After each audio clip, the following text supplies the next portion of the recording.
Shalom, selamat pagi Bapak Ibu, keluargaku yang diberkati Tuhan Yesus Kristus.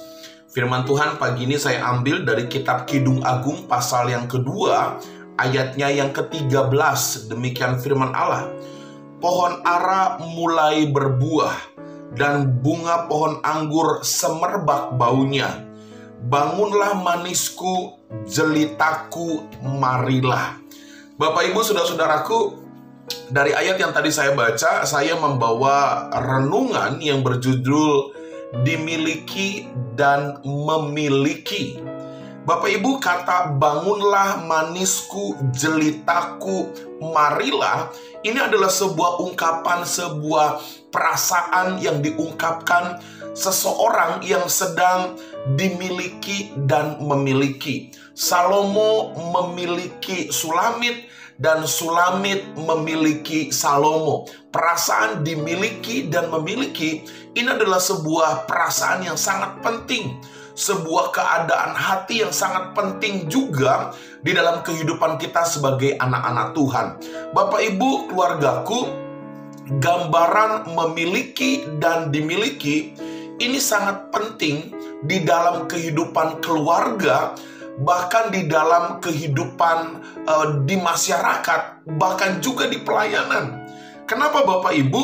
Karena orang yang memiliki perasaan dimiliki dan memiliki, dia tidak akan asal hidup, dia tidak akan merasa kosong, dia juga tidak akan merasa sendiri, saudara. Kenapa? Karena dia merasa bahwa ada orang-orang di sekitarnya yang mensupport dia, yang mengasihi dia, dia dimiliki dan dia juga memiliki orang-orang yang di sekitarnya. Jadi tidak mungkin dia berbuat jahat, jadi tidak mungkin dia berbuat seenaknya, hidup seenaknya, karena ada orang-orang yang memiliki dirinya. Bapak Ibu, keluargaku, demikian juga di dalam keluarga kita, bahkan di dalam pelayanan, kita harus yakinkan bahwa kita adalah orang-orang yang dimiliki dan memiliki. Kita bagian daripada orang-orang yang hidup di sekitar kita. Bapak Ibu, keluargaku, lalu bagaimana hubungan kita dengan Tuhan?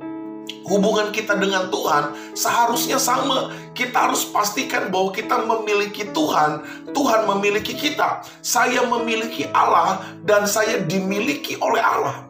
Bapak Ibu, keluargaku, kalau kita punya pemahaman seperti itu, maka saya katakan kita akan menjadi pribadi yang menang, menjadi pribadi yang hebat. Kenapa? Karena kita tidak akan pernah berjalan sendiri. Ada Tuhan yang memiliki kita.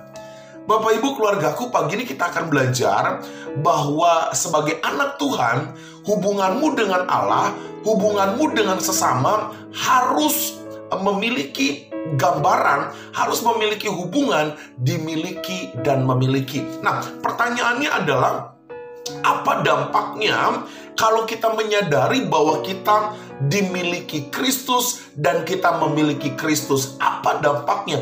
Yang pertama, saudara, kalau kita yakin bahwa kita dimiliki dan memiliki Kristus, maka kita akan hidup di dalam ketenangan, saudara.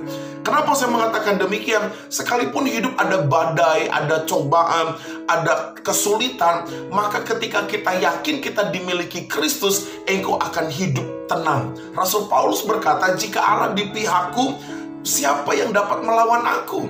Ada pembelaan Tuhan, ada pertolongan Tuhan bagi orang-orang yang dimiliki oleh Kristus. Ada ketenangan di dalam batinnya.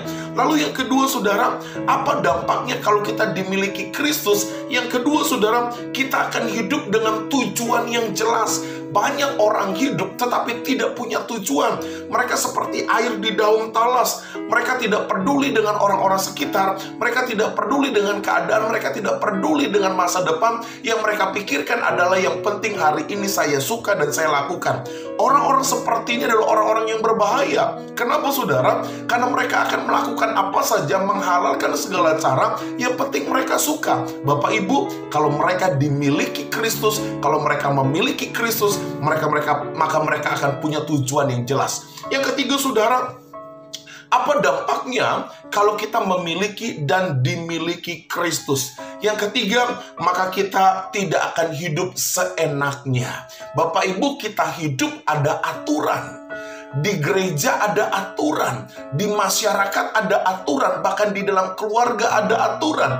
Kalau kita memiliki dan dimiliki, maka kita tidak akan hidup seenaknya. Kita akan hidup sesuai aturan, dan pada akhirnya kita menjadi berkat buat orang-orang di sekitar kita. Pagi ini simpel firman Tuhan.